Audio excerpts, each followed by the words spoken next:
TV Vlog, shout out. Subscribe natin. Ayan, salamat po Kuya Bal Santos Matubang.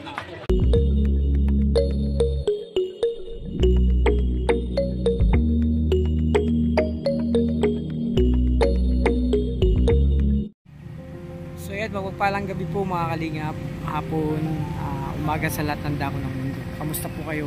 So welcome to my YouTube channel. Siyempre sa mga baguhan po lang po sa akin channel, subscribe po tayo.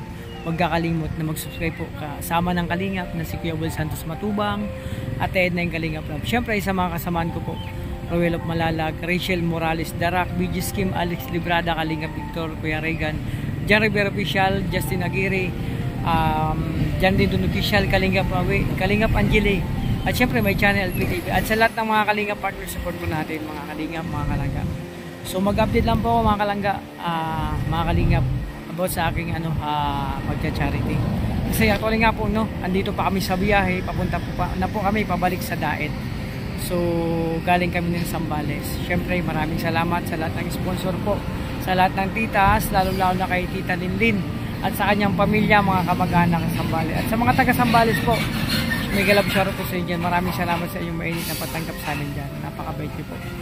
So mga Kalingap, andito pa kami sa sa biyahe, so kasalukuyan papunta ng Daet. So update ko lang po kasi actually po mga Kalingap about sa aking pagcha-charity naman. So syempre nagiging tayo busy tayo sa ating mga lakad. Syempre hindi naman mawawala yung pagcha-charity natin. Nandun na yung nasa puso natin mga Kalingap. Sabi ko nga, ang commitment natin sa pagcha-charity ay napakalalim kasi high school pa lang po kayo mga Kalingap. Kasama sila Nathan, si Nathan makakapagsaksi, si Nathan Kutdag, So, syempre, kasama natin si Kuya Regan. So, pinagdaraanan namin yung pagcha-charity na yan. So, wala pang YouTube. So, ayan. Buti na lang pumayad po syempre ang aking partner sa Bulan Sorsogon. Kasi may inalagaan po ako. May isa po akong beneficiary dun sa Bulan Sorsogon. Isang kawawang Kuya Saday. Si Kuya Saday po, maalala yung mga Kalingap. So, yan yung inalagaan po dun na beneficiary. Siyempre wala naman sa kanyang wala siyang inaasahan talaga. Actually sa kalagayan niya ay pilit siyang lumalaban sa kalagayan niya, sa tinitis niya yung sakit, patuloy siyang lumalaban sa pamamagitan ng nakakasurvive siya. Siyempre sa pang-araw-araw niya, napakangailangan, namamalimos po siya. So ngayon napakusapan ko ang aking partner doon na kung pwede siya muna magdala ng niya doon na konting kumbaga pangangailangan, konting grocery.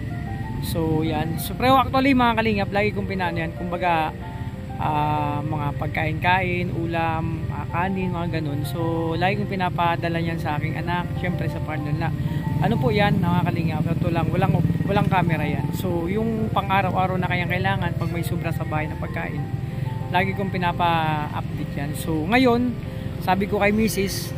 kung pwede mag-vlog siya ang magbigay ng ayuda doon. So videohan niya kahit umabot ng 8 minutes. So imagine mga Kalingap, buti na lang pumayag ang aking partner. Kaso nga lang po, kailangan kong magkwento ng mahaba kasi ang ginawa niyang video ay maikli lang po, umabot lang ng 3 minutes. Kasi sabi niya nahihiya siya kasi nung time na pumupunta po ako doon, daming tao nanonood, so siya nahihiya. So sabi ko nga sa kanya, huwag kang mahiya, okay lang ang maraming tao, at least yung goal natin na makatulong sa kapwa natin, may pagpatuloy kahit wala ako dyan. Pero yan, sa abot ng kanyang makakayan, sabi niya sa akin, basta kung anong magawa ko, yun na lang. So ayun mga Kalingap, syempre natuwa naman ako sa ginawa niya. Nag-send siya sa akin na konting video niya sa pagdala niya ng pagkain, tapos ayuda doon. Actually yung pagkain niya hindi niya na binidyohan, pinicturean niya lang. So ayun mga Kalingap, ito lang yung ginagawa kong karugtong ng aking pag charity doon, kahit wala ako doon. So syempre kailangan din na vlog ko doon. So yan, so siya muna ang ko na inatasan. So dudugtungan ko na lang sa pamamagitan nito aking syempre pag intro at pag outro na din. So kailangan natin makapuno syempre ng 8 hours. So ayan mga Kalingap, actually si Manisha Day mga Kalingap,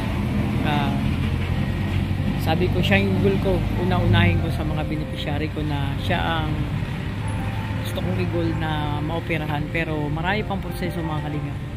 So So sana mas gumanda-ganda pa yung pasok ng revenue natin at blessing sa atin para naman ganun ay si Manoy Shaday bibigyan natin ng tamang ano po, kumbaga para sa kanya doon sa maipagpatuloy natin o maisakatuparan natin yung kinakailangan niya talaga sa kanyang sarili para naman mabigyan natin siya ng panibagong buhay. Si Manoy Shaday mga kalingap, gusto ko siyang maoperahan sa lalong madaling panahon sana, kasi gusto ko siyang mabigyan ng panibagong buhay at pag-asa sa kabila ng kanyang kalagayan. Actually, kahit hindi ko nararamdaman, so sino man makapanood, kahit hindi ko mararamdaman o natin mararamdaman yung kumbaga sitwasyon niya, wala man tayo sa kanyang kalagayan, yung sakit, yung paghihirap.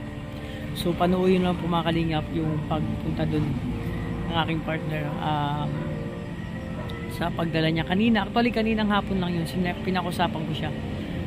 Sabi ko kasi yun, kailangan syempre ng upload videos na pag charity. So yun ang naisip ko, na sabi ko kay Mrs. May, simulan mo na, sabi ko, na mag-aral na sabi ko, ikaw yung katuwang ko dyan pag nandito ako sa diet sa mga beneficiary ko dyan. So ikaw yung magiging ko, kumbaga tulay habang nandito ako, pili man ako kumbaga yung mga beneficiary ko dyan na meron tayong magawang charity. So syempre si Manoy Shaday ang gusto ko talagang isa sa matulungan na makasurvive siya sa kanyang karamdaman at mabigyan ko ng panibagong pag-asa, kasi nag-iisa lang siya sa buhay. Actually meron siyang kapatid, kaso yun nga, sabi ko nga dati pa sa aking mga nauulang ay wala namang kakayahan na makatulong talaga sa kanyang pangangailangan, kasi isa rin siyang dapat tulungan. Kumbaga magkano lang pong kita ng isang kargador dun sa pier mga kalingap. So walang kakayahan, kaya yun minsan ang kapitbahay nila tumutulong din sa pagbigay ng pagkain kay Manoy Shaday, kasi magkano lang pong kinikita sa pamamalimos, kahit nga po masakit gumalaw, talagang kanina nakita kong video, talagang maluha-luha ako mga kalingap. Kasi yun nga, kung makikita lang sa personal ang kalagayan niya, grabe laki ng pumayat, bumagsak na ng katawan niya, kaya kinakailangan unang-una, sabi ng doktor, kailangan palakasin ng kanyang katawan unang-una yun. So syempre kailangan ng mga unang pangangailangan nun, pagkain, masustansyang pagkain, mga prutas, kasama ng gatas, syempre yun, dapat nga may vitamins pa. So kung ano lang ang sa abot ng ating mga kaya para matulungan si Manoy Shaday, gagawin natin. So sana meron na naman tayong maantig na puso na kung mayroon lang po na may sobra dyan para kay Manoy Shaday. So actually mga kalingap, aminin ko na po, simula nag-vlog po ako dito, nakasama ko kay Dudo, yung syempre hindi naman sa yung revenue ko po mga kalingap, hindi pa naman po sapat talaga ganun kalaki para makatulong sa masuportahan si Manoy Shaday, kasi actually yung operasyon niya ay libre na po. Ang kailangan lang yung gagastusin para dun sa tawag nito pampalalay ba po, yung pag naoperahan siya, yung magbabantay, syempre kailangan ng allowance, mga gamot na bibilhin kung wala sa ospital, syempre kailangan din po yun. Actually yung DSWD nagbigay na rin po ng 3,000 nakaraan, dapat isasalang niya sa operasyon, kaso nga lang yung mahina pang katawan ni Manoy Shaday, so naubos din yung binigay na 3,000 ng DSWD, so hindi natuloy yung operasyon niya. Pero yung operasyon mayroon pong sasagot.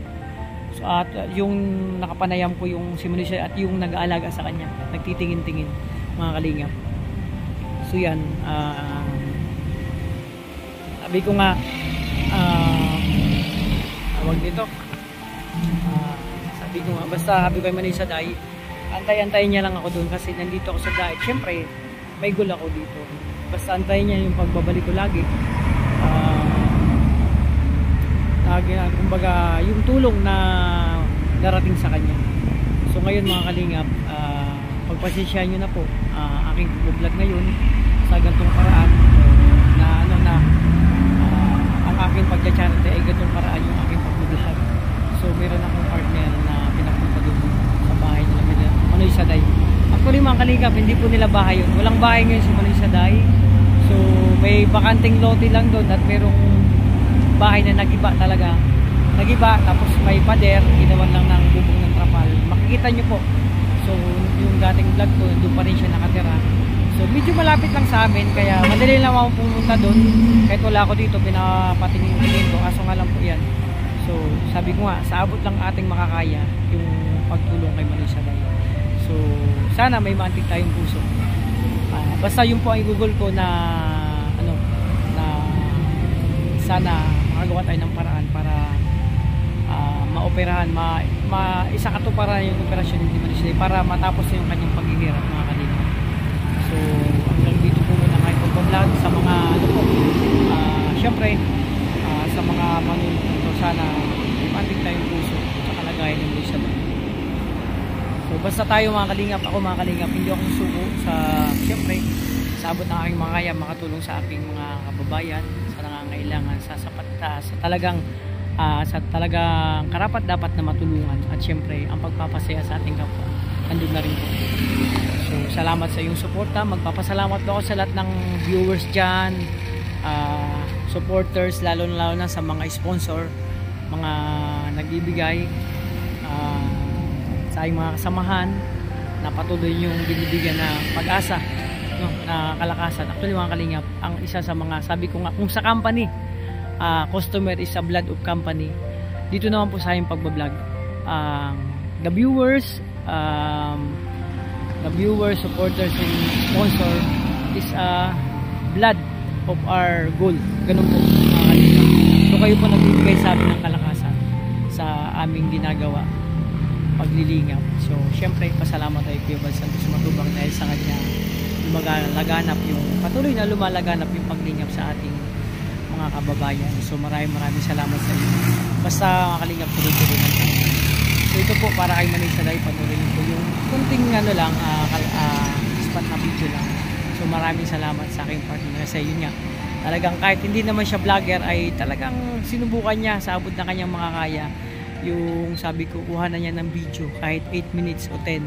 Kaso mga kalingap, natawa ko nung nag-send na, wow, 3 minutes. So ayan, panoorin nyo lang po, sana ano, maraming manood. So maraming salamat sa inyo, ingatan nyo po yung sarili, sana mas marami pang blessing ang dumating siya para mas marami pa kayong matulungan tao sa lahat ng supporters dyan. So maraming salamat sa inyo. Hanggang dito muna ang ano, aking pag-vlog sa aking ano, kumbaga content na charity. So basta abangan nyo po mga kalingap, busy man tayo, sabi ko nga, busy man tayo, gano'n man ka-busy, ayan, syempre gagawa tayo ng paraan makapag-charity. So abangan nyo po yung ibang mga charity works namin. So ayan, maraming salamat, God bless sa inyo, ingatan nyo po yung sarili, God bless.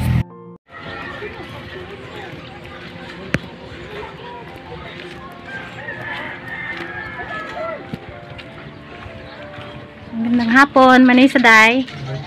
Ay, pinabibigay po ni ano, mula kay LP. Kumusta ka na? Pagod na. Ha? Pagod na. Pagod na, pagod na. Nasa diet pa si LP. Pinabibigay lang yan. Ano na? Kumusta ng pakiramdam mo? Lalong dumadami ang ano, lalong dumadami ang butot ng bed ko. Lumalabas ang bituka. Lumalabas? Lumalabas pagkat bumabalik. Balik labas. Talagang ano. Tapos ngayon nagbihis ako, may lumalabas ng dugo. Kailangan na maoperahan. Kailangan na talaga. Yan si Manisha Day. Ito yung kanyang tirahan.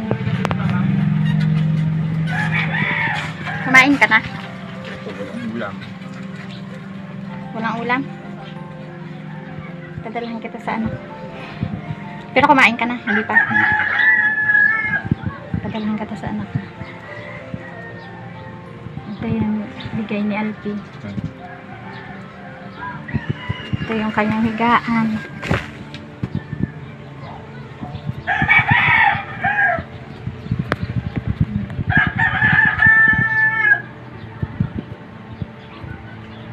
Diyan siya nakatira.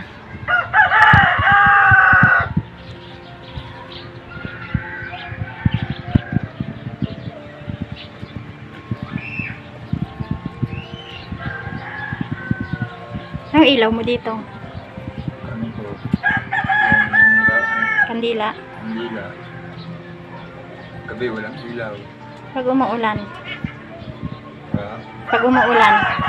Ayan, apya.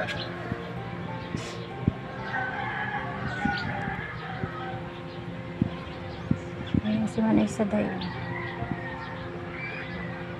Nagluluto ka dito? Binamihan na po ako ng kaldero. Wala ka ng kaldero? Saan galing ang pagkain mo? Pagkano Yung kanin. Kanin, wala ulam. Pagkano nangingi ako ng pagkain sa mga kantin. Sa kantin? Saan? Sa palengke? Yan, mga dyan. Palengke.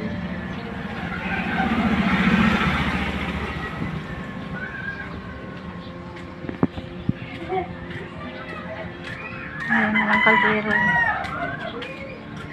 Saan ka nag-CCR? Hindi yun. Diaper na.